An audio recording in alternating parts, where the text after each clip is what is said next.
அனைவருக்கும் வணக்கம்.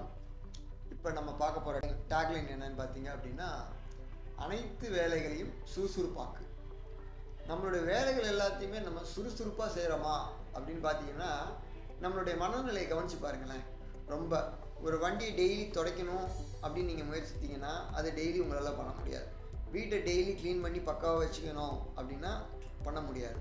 அன்னன்னைக்கு பாத்திரத்தை நைட்டே சாப்பிட்டதுக்கப்புறம் கழுவி கவுத்திட்டு படுக்கணும் அப்படின்னா பண்ண முடியாது. இப்படி எல்லா விஷயங்கள்லையுமே நம்மளால் இதெல்லாம் சுறுசுறுப்பாக்க முடியுமா அப்படின்னா, மனநிலையில் மாறுபாடு பாருங்கள். இதை அடுத்த நாள் பார்த்துக்கலாம், இதை அப்புறம் பார்த்துக்கலாம், இது வேறு எதுவுமே கிடையாது. நம்மளுடைய சோம்பேறித்தனத்துக்கான டீசர் தான் இந்த அப்புறம் பார்த்துக்கலாம், அடுத்து பார்த்துக்கலாம்னு நினைக்கிறது.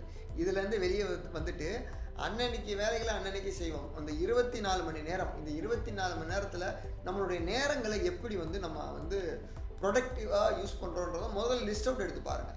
இப்படி பார்த்தீங்கனாலே நம்ம உருப்படியாக செய்கிற வேலையே பார்த்தீங்க அப்படின்னா ஏதாவது 2 மணி நேரம் 3 மணி நேரம் தான் இருக்கும் 24 மணி நேரத்தில்.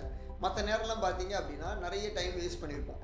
முக்கியமாக தூக்கம், அன்னெசரியான டாக்ஸ், டிவி, செல்ஃபோன், அரசியல், இந்த மாதிரி தவிர்க்க முடியாத நிறைய விஷயங்களை நம்மளோட மைண்டு டைவெர்ட் ஆகிடுது. இதுலேருந்து போகாமல் இது நம்மளுடைய வாழ்வை உயர்த்துமா, நம்மளை உயர்த்துமா அப்படின்னு பார்த்து நம்ம ஏதாவது ரெஸ்ட்ரிக்ட் பண்ணுறோமான்னு பாருங்கள். இப்போ ஒரு சின்ன எக்ஸாம்பிள் இருக்குது. ஒரு இன்டர்நெட்டில் ஒரு பாசிட்டிவான ஒரு விஷயம் இருக்குது, நெகட்டிவான ஒரு விஷயம் இருக்குது. பாசிட்டிவான ஒரு விஷயம் உங்களுடைய திறமையும் உங்களுடைய நாலேஜையும் உயர்த்தக்கூடிய ஒரு விஷயம் இன்டர்நெட்டில்.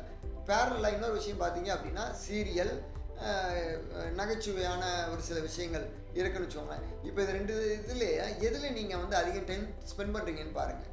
ஸோ இன்ஸ்டாகிராமில் ஒரு ஃபோட்டோ போடுறோம். அந்த ஃபோட்டோ போட்டோன்னே ஒரு நிமிஷத்துக்கு ஒரு தடவை அதை பார்த்துட்டே இருப்போம். எத்தனை பேர் லைக்ஸ் போடுறாங்க, எத்தனை பேர் அதை வியூஸ் போடுறாங்க, இதெல்லாம் ஒரு பெரிய எதிர்பார்ப்பு. இது கிட்டத்தட்ட தற்பெருமைக்கு ஒரு ஈக்குவலான ஒரு செயல். இதுலேருந்தெல்லாம் நம்ம வெளியே வந்தால் மட்டும்தான் நம்மளால் அடுத்த கட்டத்துக்கு போக முடியும். அதனால் நம்ம எல்லா இடங்கள்லையும் எல்லா செயல்களையும் சுறுசுறுப்பாக பயிலணும். தேவையில்லாத ஒரு சோம்பேறித்தனத்தில் செலுத்தக்கூடிய ஒரு சில மனப்பான்மையை தவிர்க்கணும். சரிங்களா? ரொம்ப நன்றி.